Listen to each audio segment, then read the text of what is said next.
오늘 주님을 사랑하는 마음으로 예배드리는 이 시간에 하나님이 우리와 함께 하시는 줄로 믿습니다. 여러분 모두에게 하나님의 크신 은혜가 임하여 또 이 어려운 때 지켜주시고 인도해 주시고 함께 하실 줄로 믿습니다. 지금도 생각해 보면 우리가 이렇게 예수 믿고 이렇게 하나님 앞에 나와 예배드리는 예수 믿은 것이 가장 큰 복이다, 그렇게 생각이 듭니다. 예수 믿는 우리들은 이 세상, 광야 같은 세상, 이 죄악이 가득한 세상, 좋지 않은 일이 계속 끊임없이 일어나는 이 세상에서 하나님은 날 지켜주시고 늘 함께해 주시니 행복하시죠? 행복하시죠? 그리고 마침내 하나님이 우리를 하나님께서 예비하신 저 천국에서 다 함께 찬양하며 또 다 함께 영원토록 살 것을 생각하니 소망이 넘치고 또 웃음이 나오고 또 주님 만날 그날이 기다려지는 것입니다. 예수 믿는 우리는 예수님 때문에 인생 마지막에 웃을 사람들입니다. 마침내 이 말은 어떤 경과가 있고 나서 마지막에 이르러라는 그런 뜻입니다. 지금은 내가 좀 힘들고 어려워도 또 시련이 있어도 마침내 하나님께서 잘되게 하여 주실 것을 말씀하는 그런 내용입니다. 여러분, 우리 지금 힘들고 어려운 때이지만 마침내 하나님께서 더 좋은 결과, 더 좋은 것으로 우리를 인도해 주실 줄로 믿습니다. 코로나19 지구촌 모두가 힘든 세상입니다. 아직도 지구촌 곳곳에서는 팬데믹 현상이 일어나고 있습니다. 코로나19의 끝은 어떻게 되는 것일까요? 우리나라는 백신 접종자에 대한 정부의 방침이 해외여행을 허용을 했습니다. 그래서 단체 여행을 지금 여행사들이 준비를 하고 모처럼 여행사들이 바빠지고 있습니다. 유럽 여행을 본격적으로 준비하면서 정상 영업에 들어가는 것처럼 보입니다. 한국인에 대해서는 백신 미접종자라 할지라도 입국 때에 2주 격리 기간을 면제한 스위스라는 나라에 대해서 오늘 단체 상품을 준비 중에 있다고도 합니다. 그동안 해외여행을 하지 못해서 답답해했던 여러 여행 마니아들이 지금은 백신 노쇼 예약에 몰려들고 있다고 합니다. 넘친다고 합니다. 지구촌 코로나19 대체 언제 어떻게 끝이 날까요? 세계에서 가장 큰 나무는 자이언트 세콰이어라고 하는 나무입니다. 미국 캘리포니아 레드우드 국립공원에 있는 이 세콰이어 이 나무가 높이가 112m에 달한다고 합니다. 이 나무가 이렇게 자랄 수 있었던 것은 불에 견딜 수 있었기 때문이랍니다. 80번의 산불을 견디었다고 합니다. 더 놀라운 것은 이 자이언트 세콰이어라고 하는 이 나무는 산불이 나야 번식이 가능하답니다. 솔방울 안에 있는 씨가 있는데 200도씨 이상에서만 이 솔방울이 벌어져서 씨가 나온답니다. 그래서 산불이 나면 주변이 불에 다 죄가 되어도 그 거름더미 위에 씨가 마침내 또 숲을 이룬다는 거예요. 불 가운데도 성장하고 불 가운데에서도 번식하는 그런 나무가 있습니다. 불을 통과해서 남게 되는 것이 있고 불에 의해서 다 태워지는 것이 있다는 것이죠. 이 세콰이어 이 나무는 불을 통과한 나무입니다. 우리의 신앙생활도 마찬가지죠. 이 불과 같은 이런 시련을 잘 견디고 통과해야 합니다. 우리의 믿음은 불의 시련을 거쳐서 마침내 성장도 하고 또 성숙해지고 또 번식하고 그리고 더 잘되고 마침내 복을 받는다는 것이 성경에서 주고 있는 교훈입니다. 신명기 8장 15절과 16절에 이런 말씀이 있습니다. 너를 인도하여 그 광대하고 위험한 광야 곧 불뱀과 같은 전갈이 있고 물이 없는 간조한 땅을 지나게 하셨으며 또 너를 위하여 단단한 반석에서 물을 내셨으며 내 조상들도 알지 못하던 만나를 광야에서 내게 먹이셨나니 이는 다 너를 낮추시며 너를 시험하사 마침내 내게 복을 주려 하심이었느니라. 하나님은 이스라엘 백성에게 왜 이렇게 위험한 광야, 물도 없는 땅으로 그들을 지나가게 하셨을까요? 왜 그런 극한 어려움을 거치게 하셨을까요? 당시 출애굽한 이스라엘 백성들은 하나님이 기적을 베푸시는 그런 모든 것들을 직접 보고 체험한 하나님의 백성들입니다. 그런데 그 광야를 지나면서 이스라엘 백성들이 보여준 모습은 어떻습니까? 정말 초라하죠. 그들은 얼마나 믿음이 없는 존재인가를 이 광야 생활을 통해서 우리들에게 너무나 잘 보여주고 있습니다. 근데 여러분, 우리는 어떤가요? 우리는 그 이스라엘 백성들과 다른가요? 광야 생활하는 이스라엘 백성들과 비교하면 우리의 믿음은 어떠한가요? 이런 시련의 과정을 통하여 자신이 깨닫는 것은 스스로 낮아져야 되고 연약해져야 되고 하나님을 의지해야 되는데, 하나님이 뭐라고 말씀하시냐면 우리를 이렇게 낮추셔서 우리의 연약함을 깨닫게 하셔서 마침내 복을 주기 위함이라고 말씀을 하고 있습니다. 사실 오늘 우리도 이 세상에서 살아갑니다. 광야를 지나는 하나님의 백성입니다. 이 세상 속에 살다 보니 고난이 파도처럼 밀려오고 나를 괴롭히는 일들이 많이 일어납니다. 또 육신의 질병도 나를 덮쳐서 나를 힘들게 만듭니다. 그러나 하나님의 뜻은 마침내 복을 주기 위함이라고 말씀합니다. 여기 복을 주기 위함이라는 이 말씀은 이 말은 좋게 하다, 그리고 잘되게 하다, 바르게 하다, 이 뜻이 다 담겨져 있습니다. 하나님께서 이스라엘 백성들을 광야에서 낮추어 시험하신 것은 그들을 더 좋게 하려고, 더 잘되게 하려고, 더 바르게 하려고 함이 있다고 말씀합니다. 우리에게 고난이 있게 하시는 하나님의 뜻은 마침내 복을 주기 위함이라고 말씀합니다. 우리 모두는 열심히 살았습니다. 나름대로 열심히 살았죠. 남편의 역할, 아내의 역할, 또 자식을 키우면서 엄마 아빠의 역할을 나름대로 열심히 최선을 다했습니다. 그런데 나를 알아주는 사람이 있습니까? 몇 사람이나 될까요? 지구촌에 70억이 지금 사는데 이 지구촌 역사 속에서 우리의 삶은 잡초 같지 않습니까? 누가 알아주지도 않아요. 잡초 같은 인생입니다. 겨우 알아주는 것이 가족이나 또 친구, 친척, 우리 글로리아 교회 가족들, 이 정도. 역사책에 한 줄이라도 기록되는 사람이 얼마나 있을까요? 누가 알아주지도 않는 잡초 같은 인생이지만 하나님이 나를 알아주십니다. 하나님은 우리를 택하여 하나님의 자녀로 삼으셨습니다. 하나님은 우리를 태풍 가운데서도 꺾이지 않게 하셨습니다. 하나님은 잡초 같은 우리 인생이지만 우리를 통해서 이 메마른 땅, 이 거친 세상을 아름답게 만드신다는 거예요. 하나님은 우리를 통하여 하나님의 나라를 이루어 가시는 분이십니다. 그러므로 어떤 고난이 와도 우리에게 희망이 있는 것은 하나님이 우리에게 희망을 주시기 때문이죠. 그 희망을 주시는 하나님은 마침내 여러분과 나에게 복을 주실 줄로 믿습니다. 이 오늘 본문의 내용은 아수르 왕 사네립이 북왕국, 오늘 이쪽 북쪽에 있는 이스라엘을 멸망시키고 나서 남쪽과의 전쟁이 붙은 그런 사건 속에서 이루어진 이사야 선지자의 예언의 말씀입니다. 사네립은 메소포타미아 지역의 패권을 차지하기 위해 많은 전쟁을 치루었고, 그리고 또 원정에 직접 나섰습니다. 그리고 유다를 공격했습니다. 유다는 본래 요새화된 성읍들이 많았는데 다 점령되어졌습니다. 예루살렘만 점령하면 됩니다. 그때 오늘 이 메소포타미아 지역에서 발굴된 사네립의 기둥이라는 것이 있는데 거기에 오늘 이런 내용이 기록되어져 있습니다. 팔레타인 원정 이야기입니다. 예루살렘을 둥지 안에 든 새처럼 포위하였다라고 기록을 하고 있습니다. 18만 5천 명이 예루살렘을 완전히 둘러싼 것이죠.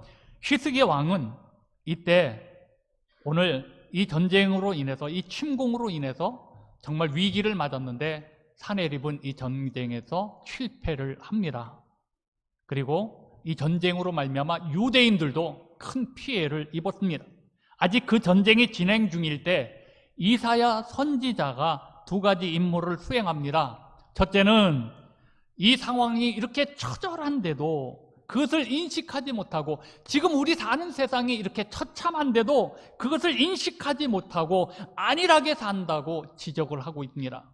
오늘 하나님 앞에 올바른 믿음의 생활을 바르게 하지 못한다고 지적을 하고 있습니다. 준엄하게 꾸짖고 있습니다. 또 한 가지는 낙심한 백성들을 일으켜 세워서 새로운 역사를 하나님이 예비하고 계신다는 것을 말씀하고 있습니다. 여러분, 지금 잘 살고 있는데 지금 살기 좋은데 라며 안일하게 사는 백성들에게 선지자 이사야는 외칩니다.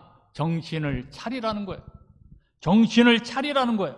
그렇지 않으면 너희는 망한다는 거예요. 그렇지 않으면 너희가 이루었던 모든 것들이 무너진다는 거예요. 오늘 본문 19절에 이렇게 말씀합니다. 그 숲은 우박에 상하고 성읍은 파괴되리라. 기쁨이 넘치던 집, 흥겨운 소리가 그치지 않던 성읍, 이제 그렇게 적막하게 변할 것이라고 견고한 요새는 파괴되고 망대와 탑이 무너져 돌무더기가 될 것이라고 외칩니다. 그러면서도 이사야는 그러나 너희에게 희망이 있다. 하나님 때문에 희망이 있다. 그렇게 말씀을 합니다. 이사야가 외친 이 마침내라는 단어는 그냥 굴러온 것이 아니라 분명히 무엇인가 어려움을 겪고 큰 시련을 겪고 나서 오는 축복입니다. 여러분, 그냥 공부 잘하는 것, 잘하는구나, 진정 잘하는 것은 아니라고 생각합니다. 공부를 잘하던 아이가 중학교, 고등학교, 대학교 끝까지 봐야죠. 나중까지 잘해야죠. 마침내 나중에 잘하는 공부가 잘하는 거죠. 그냥 돈 버는 돈, 그게 그렇게 중요한 것은 아닙니다. 마침내 버는 것이 중요하죠. 그냥 순서에 따라서 직장 생활하다 보니까 승진, 이거 별거 아닙니다. 고생하고 또 노력한 끝에 얻은 마침내 승진이 귀한 것이죠. 부르짖어 기도하더니 마침내 응답이 있을 때 꿈을 꾸었는데 꿈을 꾸면서 그 꿈을 위하여 그렇게 매진하더니 마침내 그 꿈이 이루어졌다는 것, 참고 기다리더니 마침내 문제가 해결되었을 때 얼마나 큰 감격일까요? 자, 오늘 본문을 통해서 우리 글로리아 가족들에게 마침내 복을 주시는 하나님의 뜻이 이루어지기를 주님의 이름으로 축복합니다. 본문을 통해서 함께 은혜를 나누려고 합니다. 첫째는 새로운 변화입니다. 본문 15절입니다. 마침내 위에서부터 영을 우리에게 부어주시리니 광야가 아름다운 밭이 되며 아름다운 밭을 숲으로 여기게 되리라. 성령이 임하면 용도가 바뀌게 된다는 거예요. 위에서부터 부어주시는 성령의 은혜로 광야 같은 세상이 아름다운 밭으로 변화될 것을 말씀하고 있습니다. 새로운 변화의 역사를 기대하는 일은 인간이 할 일이지만, 그러나 그 화답은 하나님이 하실 일이죠. 마침내 위에서부터 부어주시는 성령이 나를 변화시켜서 내 주변을 아름답게 만든다는 거예요. 내 가정을 아름답게, 내 직장을 아름답게, 내 교회를 아름답게 만든다는 거예요. 마침내 황무지가 기름진 땅이 되고 마침내 광야는 곡창지대가 된다는 것입니다. 새로운 변화의 역사가 있음을 말씀하고 있습니다. 황무지와 광야가 기름진 땅으로 바뀐다면 우리는 그것을 기적이라고 할 수 있을 것입니다. 이 일이 언제 이루어집니까? 언제? 마침내 위에서부터 영을 부어주실 때라고 말씀합니다. 하나님께서 말세에 사는 성도들에게 가장 큰 약속을 하나 주셨는데 그 약속 중에 하나가 요엘서 2장 28절에 나옵니다. 그 후에 내가 내 영을 만민에게 부어주리니 너희 자녀들이 장래 일을 말할 것이며 너희 늙은이는 꿈을 꾸며 너희 젊은이는 이상을 볼 것이며. 온 세계 모든 만민에게 하나님의 영, 성령을 부어주시겠다고 약속하셨습니다. 여러분, 사람 변합니까? 저는 안 변한다고 생각합니다. 사람 안 바뀌어요. 사람 잘 변하지 않습니다. 근데 여러분, 사람을 변화시키는 것은 성령님이 하십니다. 성령을 받으면 어떤 사람도 변합니다. 바뀝니다. 낙심한 자에게 성령이 오시면 용기가 생기고 새 소망을 갖게 되죠. 병든 자에게 성령이 오시면 치유의 역사, 치료의 역사가 일어나죠. 두려운 자에게 두려움을 물리쳐 주시고 불안과 공포에 떠는 자에게 담대함을 주시죠. 우리는 예수를 믿은 후 무엇이 바뀌었습니까? 여러분, 바뀐 게 무엇이 있습니까? 성령의 은혜를 받기 전에 성령을 받은 후에 나의 삶은 어떻게 달라졌나요? 오늘 말씀에 따르면 광야와 같은 내 인생이 이 세상에서 내가 사는 것이 많은 사람들에게 거치장스럽고 또 무거운 짐이 되었던 내 인생이 성령이 오시니까 내 삶이 달라집니다. 광야와 같은 인생이 이제는 내가 이 세상에서 좋은 용도로 쓰임받아 모든 것들을 변화시키고 아름답게 하는 일에 쓰임을 받는다는 거예요. 광야 같은 사람이 아름다운 밭으로 변화되는 것을 말합니다. 사랑하는 이곳에 계신 분들이요, 정말 위에서부터 영이 임하면, 영을 부어주시면 나부터 달라질 줄로 믿습니다. 오늘날에도 하나님은 마침내 하나님의 자녀로 삼은 우리를 복을 주시려고 이렇게 영을 부어주시겠다는 거예요. 그러므로 우리는 예수 그리스도가 약속한 이 성령을 기다려야 합니다. 마침내 복을 주시는 성령을 기다리셔야 합니다. 그러나 우리가 기다리지 못하잖아요. 힘들다고 어렵다고 기다리지 못하다가 많은 시행착오를 겪잖아요. 많은 시행착오. 글로리아 교회를 사랑하시며 살아계신 하나님과 그 약속을 기다리는 우리에게 하나님께서 영을 부어주시고 나를 변화시켜 주실 줄로 믿습니다. 자, 두 번째 봅시다. 정의와 공의입니다. 본문 16절입니다. 그때의 정의가 광야에 거하며 공의가 아름다운 밭에 거하리니 공의의 열매는 화평이요 공의의 결과는 영원한 평안과 안전이라. 지금은 모든 세상, 우리 이 나라가 전체가 젊은 사람부터 어른들 모두가 말할 때마다 공정을 이야기하고 정의를 이야기합니다. 공평을 이야기합니다. 그런데 바뀌는 게 없어요. 더 이상해지는 것 같기도 하고 변화되는 게 없어요. 그 정치인이나 저 정치인이나 그분이나 저분이나, 여러분, 이게 공의와 이런 정의가 말한다고 바뀌어지는 게 아니잖아요. 그런데도 말은 그렇게 하고 불의를 쫓잖아요. 불의를 쫓는 사람들은 하나님의 축복에서 멀어지는 거죠. 점점 멀어지는 거죠. 불의와 거짓이 난무하는 이 세상이지만 위로부터 영을 부어주시면 정의와 공의의 열매가 맺게 된다는 거예요. 그 결과는 평안과 안전입니다. 이것이 오늘 본문 16절의 말씀입니다. 우리에게 중요한 것은 얼마나 경험이 많고 좋은 환경과 여건을 갖추고 있느냐가 문제가 아닙니다. 주의 영이 함께할 때 영원한 평안과 안전을 보장받게 되는 것이죠. 하나님께서 우리에게 영원한 평안과 안전을 주시기 위해서 하나님께서는 우리에게 성령을 부어주시겠다는 것입니다. 우리가 정의와 공의를 따른다면 어떤 상황에서도 여러분 모두는 좋은 일을 만나게 될 것이고 여러분의 생애 속에 좋은 일들이 이루어질 줄로 믿습니다. 자동차를 한번 생각해 봅시다. 자동차는 자동차 길을 달려야 그나마 사고가 나지 않죠. 하나님이 원하시는 우리 신앙인들이 걸어가야 할 길이 있다는 거예요. 그 길, 성경 마태복음 6장 33절에 이렇게 말씀합니다. 그런즉 너희는 먼저 그의 나라와 그의 의를 구하라. 그리하면 이 모든 것을 너희에게 더하시리라. 그의 의는 하나님의 뜻입니다. 그의 의를 먼저 구하라. 하나님의 뜻을 먼저 구하라. 공의와 정의가 하나님의 뜻입니다. 날마다 하나님의 뜻을 먼저 구하는 삶을 살라는 거예요. 그리하면 이 모든 것을 너희에게 더하시겠다는 것입니다. 하나님의 뜻을 먼저 구하도록 우리에게 성령을 부어주시겠다는 그런 말씀입니다. 오래전에 제임스 맥콘기라는 분이 유럽을 여행하게 되었는데 이 아름다운 자연, 하나님이 만든 자연의 세계를 보기 위해서 스위스를 방문했습니다. 거의 스위스라고 하는 산은 여러분들이 잘 알다시피 관광지는 꼭 안내원이 따라가야 되는데 안내원의 인솔을 받고 관광단에 합류해서 오늘 그 수많은 오솔길을 걸어가고 또 빙판길을 걸으면서 험한 골짜기를 지나고 있었습니다.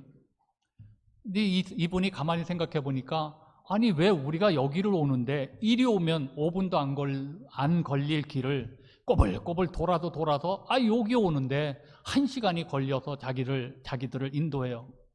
짜증이 나요.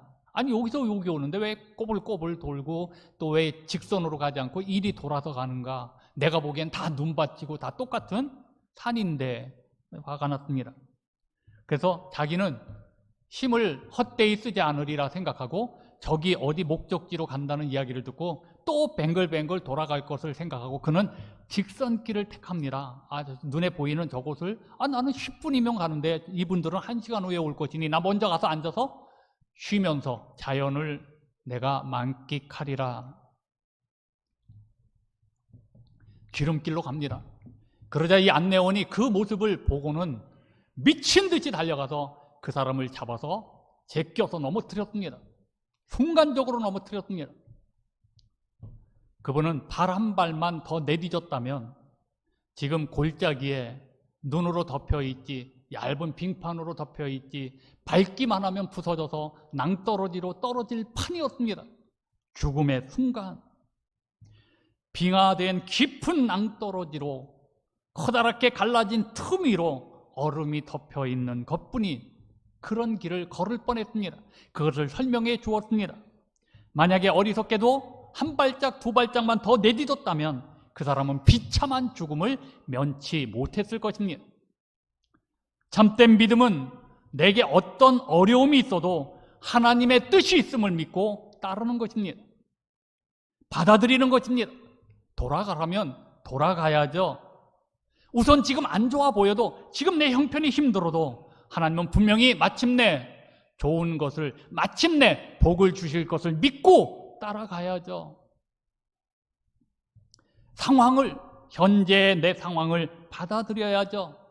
이렇게 하나님의 뜻이 있음을 마침내 복을 주실 것을 믿는다면 원망이 나오겠습니까? 불평이 나오겠습니까? 불안하겠습니까? 하나님이 미워하시는 것은 언제나 불평과 불만과 원망하는 것입니다. 광야의 이스라엘 백성들이 늘 그랬잖아요. 이렇게 부정적인 생각이 내 마음을 휘두르고 뒤흔들고 믿음을 흔들리게 만듭니다. 그래서 자꾸 불안해지고 자꾸 염려가 되고 자꾸 걱정이 되고 그렇게 두려워지는 것입니다. 그런데 위에서부터 영을 부어주시면 내 마음이 달라집니다. 그리고 그로 인해서 내 삶이 변화가 되어지고 아름다워진다는 거예요.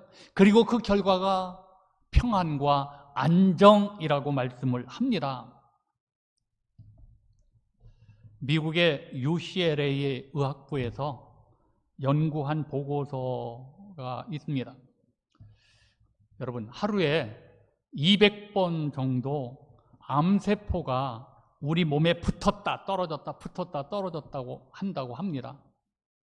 2번도 아니고 200번이라고. 암에 대해서 이런 게 그렇게 두려워하지 마십시오. 그 보고서의 내용에 보면 암에 안 걸리는 게 기적이라고 했습니다. 암에 안 걸리는 게 기적. 그런데 그 연구 결과 보고서에 보면 사랑하는 이의 피나 침에는 항암제가 있고요. 미워하고 또 감정을 가지고 악한 감정을 가진 이의 피나 침에는 암을 유발하는 요소가 있다는 보고 내용입니다. 암세포를 시험관에 놓고 사랑할 때 나오는 침을 섞었습니다. 그랬더니 암세포가 서서히 죽어가더랍니다. 그런데 미움의 감정이 폭발할 때 침을 뱉었더니 암세포가 순식간에 50배로 퍼지더랍니다. 여러분, 하나님을 사랑하면 내 안에, 내가 하나님을 사랑하면 내 몸부터 내 주변이 다 좋아질 줄로 믿습니다. 사람만 사랑해도 건강에 큰 유익을 주잖아요. 사랑만 해도 건강해지는 것이잖아요. 하나님을 모시고 살 때 우리에게 성령이 임하셔서 우리의 마음이 따뜻해지면 암도 이길 줄로 믿습니다. 하나님을 사랑하고 이웃을 사랑하고 마침내 평안과 안전의 복을 주시는 것이죠. 자, 마지막으로 봅시다. 마침내 복을 주십니다. 본문 18절서부터 20절입니다. 내 백성이 화평한 집과 안전한 거처와 조용히 쉬는 곳에 있으려니와 그 숲은 우박에 상하고 성읍은 파괴되리라. 모든 물가에 씨를 뿌리고 소와 나귀를 그리로 모는 너희는 복이 있느니라.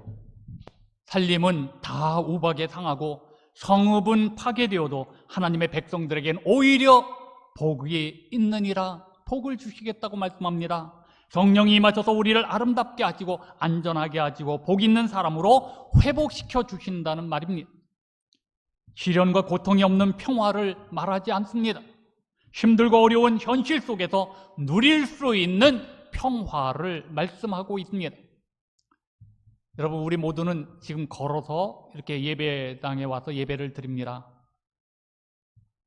여러분, 어린아이가 처음부터 걸었나요? 우리도 처음부터 걸었나요? 아니잖아요. 태어나서 걷기까지, 일어서기까지, 일어서서 한 발 한 발 내딛어 걷기까지 지금처럼 잘 걷기 위해서 얼마나 수없이 넘어진 줄 아십니까? 넘어지고 또 넘어지고 일어서고 또 일어서기를 반복했습니다. 그래서 지금 우리가 이렇게 걷고 있잖아요. 마찬가지입니다. 여러분, 사람에게는 누구에게나 고통이 있게 마련. 우리도 온전한 삶을 살기 위해서, 그 하나님의 복을 누리기 위해서 우리도 과정을 수없이 반복하며 성숙해지는 것입니다. 그 복을 받기 위해서. 실패와 고통은 우리가 살아가는 동안에 불가피한 일입니다. 개인도 그렇고 역사도 마찬가지. 역사가 일직선으로 나간다고 아니죠. 뒤로 물러갈 때도 있죠. 하지만 하나님의 영으로 거듭난 사람들에게는 결코 이 세상에 수없는 그런 고통과 시련 때문에 낙심하지 않습니다.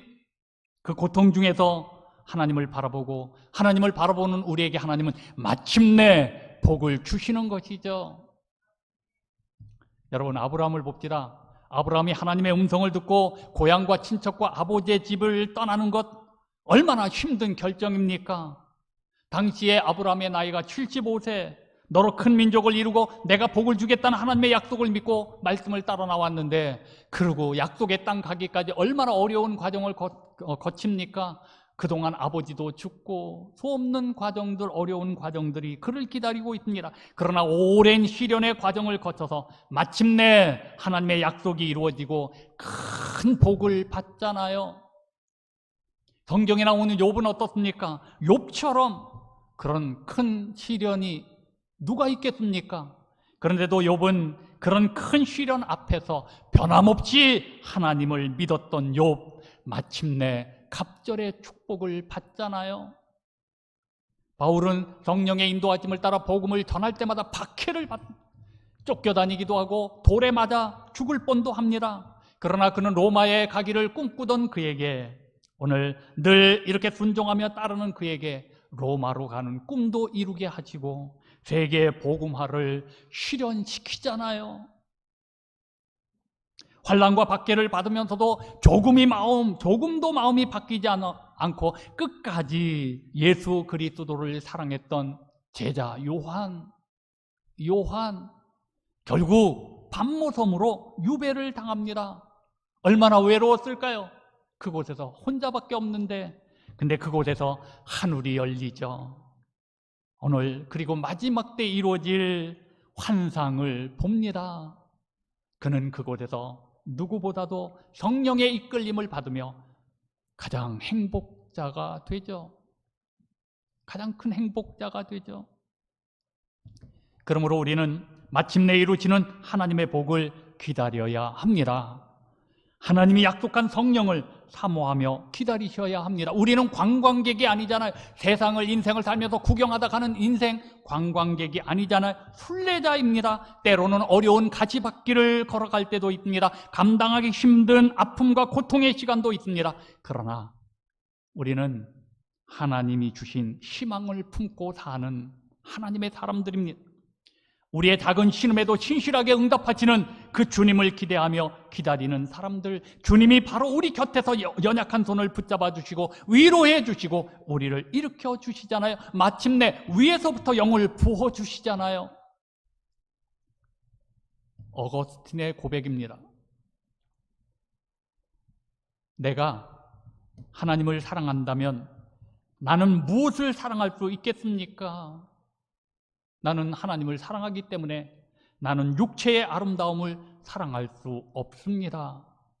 나는 하나님을 사랑하기 때문에 세상 속에 존재하는 다양한 음료를 지닌 달콤한 노래를 사랑할 수 없습니다. 여러분, 우리도 오늘 어거스틴의 이 마음을 배워야 합니다. 우리는 일방적으로 하나님의 사랑만 요구하잖아요. 그러나 이제 우리도 하나님을 사랑하셔야 합니다. 하나님을 사랑하는 자에게 마침내 위에로부터 하나님의 영이 부어주실 줄로 믿습니다. 그리고 내가 변화되어지고 내가 변화되면 내 주위가, 내 가정이, 내 부부관계가, 내 자녀가, 내 직장이, 내 삶이, 내 주위가 아름다워지는 것입니다.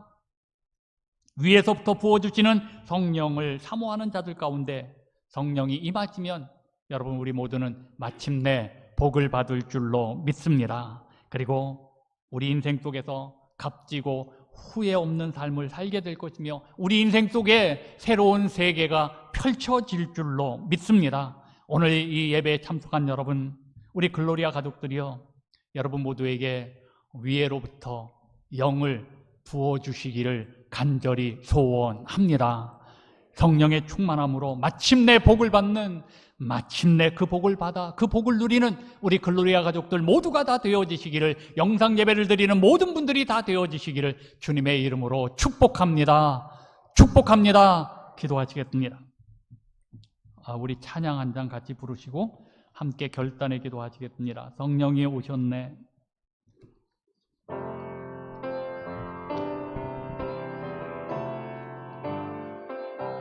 허무한 시절 지날 때, 깊은 한숨 내쉴 때, 깊은 한숨 내쉴 때, 그런 풍경 보시며 단식하는 분이 있네. 고와 같이 너희를 버려두지 않으리. 내가 너희와 영원히 함께하리라. 억눌린 자 갇힌 자 갇힌 자, 자유함이 없는 자 피난처가 되시는 성령님 계시네. 주의 영이 계신 곳에 참 자유가 있다네. 진리의 영이신 성령이 오셨네.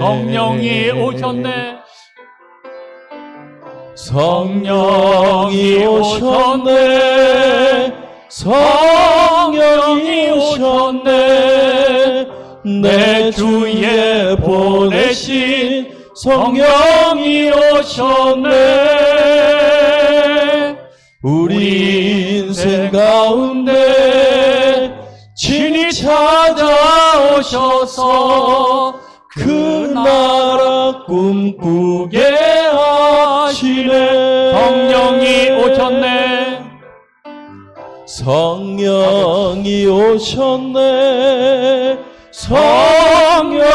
오셨네. 내 주에 보내신 성령이 오셨네. 우리 인생 가운데 친히 찾아오셔서 그 나라 꿈꾸게 하시네. 우리 결단의 기도 하시겠습니다. 우리 인생 속에서 수많은 어려움과 고난과 시련은 마침내 나에게 복을 주시려는 하나님의 뜻이 있습니다. 시험 들 일이 아니죠. 낙심할 일이 아니죠.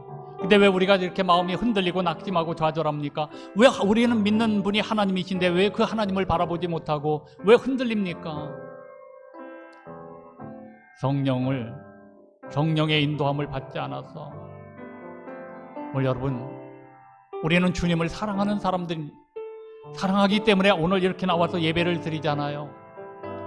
주님을 사랑하는 마음을 가지면 마침내 영을 부어주시고 마침내 우리에게 복을 주시고 마침내 공의와 정의가 이루어지고 마침내 우리에게 안전과 평화를 주십니다. 영을 부어주시면 내가 광야 같은 내가 변화되죠. 바뀌어지죠. 나부터 변화가 일어나죠. 오늘 시간 여러분, 우리 자신을 돌아보며 하나님만을 사랑하지 못했던 우리의 죄를 고백하고 성령의 인도함을 받지 못했던 우리의 죄를 고백하고 이스라엘 백성들처럼 원망하고 불평하고 낙심하고 좌절하고 염려하고 근심했던 우리의 모든 것 주님 앞에 고백하면서 내 인생 주님께 맡기십시오. 오늘 시간 이 자리에 하나님의 영이 우리에게 임하실 줄로 믿습니다. 주여 한번 부르짖고 통성으로 기도합니다. 주여, 아버지 전능하신 여호와 하나님, 오늘도 우리들에게 이렇게 주님 앞에 나와서 기도합니다. 결단의 기도를 하게 하셔서 정말 주님을 바라보게 하시고 하나님 이제는 성령의 인도함을 받게 하여 주옵소서. 아버지 성령이 내게 오시면 내 염려가 내 걱정의 문제가 해결되어지고 내 병마도 떠나갈 줄로 믿습니다. 내 인생의 문제들이 해결되어지고 내 가정이 달라질 줄로 믿습니다. 제일 중요한 것은 나부터 달라지는 일인데 성령이 오시옵소서.